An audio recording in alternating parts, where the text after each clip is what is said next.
코로나 사태를 계기로 오프라인보다 온라인 쇼핑이 부쩍 늘었습니다. 농산물 도매 거래도 온라인을 통한 비대면 거래가 활발해지고 농협부터 AT까지 민관에서 모두 거래를 확대하는 추세입니다. 정부의 예산 지원을 대폭 확대해 온라인 도매 거래를 더욱 활성화해야 한다는 목소리가 높아지고 있습니다. 보도에 김인경 기자입니다. 코로나19 사태가 가라앉을 기미를 보이지 않으면서 농산물에도 비대면 온라인 거래가 정착했습니다. 특히 산지와 중간 유통업체와의 거래 등 도매 거래 역시 도매시장이나 공판장뿐만 아니라 온라인에서도 활발히 이뤄지는 추세입니다. 농산물 도매 거래를 온라인으로 하면 경매를 위해 도매시장에 보냈다가 다시 재포장해 소비지로 운송하지 않아도 돼 물류비가 절감될 뿐만 아니라 유통시간이 줄어드는 만큼 신선 농산물의 선도도 더욱 높아진다는 장점이 있습니다. 또 유통단계 축소로 수수료를 대폭 낮출 수 있어 산지 농민이 손에 쥐는 돈이 늘어난다는 것도 장점입니다. 2019년부터 온라인 농산물 경매 시범 사업을 실시해온 AT 한국농수산식품유통공사는 지난해까지 양파, 깐 마늘, 수박, 만감류 등 25개 품목에 대한 온라인 거래로 156억 원의 거래 실적을 달성한 바 있습니다. AT는 이를 통해 19억 원의 유통비용이 절감됐을 것으로 추산했습니다.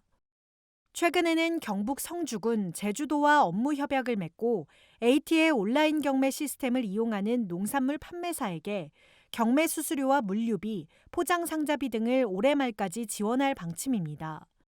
이를 통해 지역 농산물의 온라인 도매 거래를 늘리고 온라인 거래가 지역 농특산물 유통의 핵심 채널로 자리 잡도록 하겠다는 보관입니다.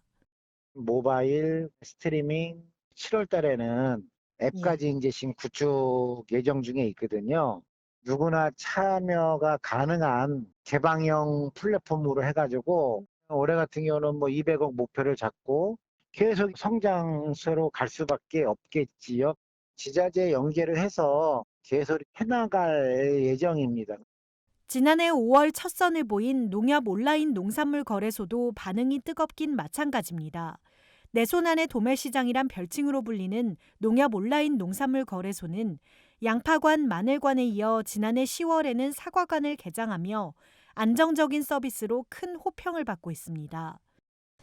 산지와 소비지 모두의 반응이 긍정적인 만큼 농협은 올해도 품목을 확대하고 거래액도 500억 원 규모로 늘릴 계획입니다.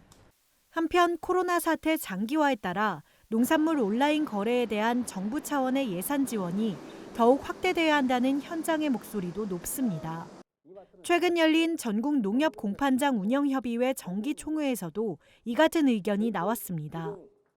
온라인 그걸 조금 늘려야 되지 않겠느냐 의견이 좀 있었습니다. 어느 정도 활성화로 가야 되지 않겠느냐 그런 부분도 좀 있었고요. 서삼석 더불어민주당 의원 또한 지난달 열린 국회 농해수위 업무보고에서 지난해 AT의 농산물 온라인 경매 실적 156억 원은 가락시장의 한 해 경매 규모 4조 원에 0.39%에 불과하다고 지적했습니다. 서 의원은 농축산물 가격 지지를 위해서라도 선제적 유통 시스템을 구축해야 한다면서 비대면 사업 실적을 늘릴 필요가 있다고 강조했습니다.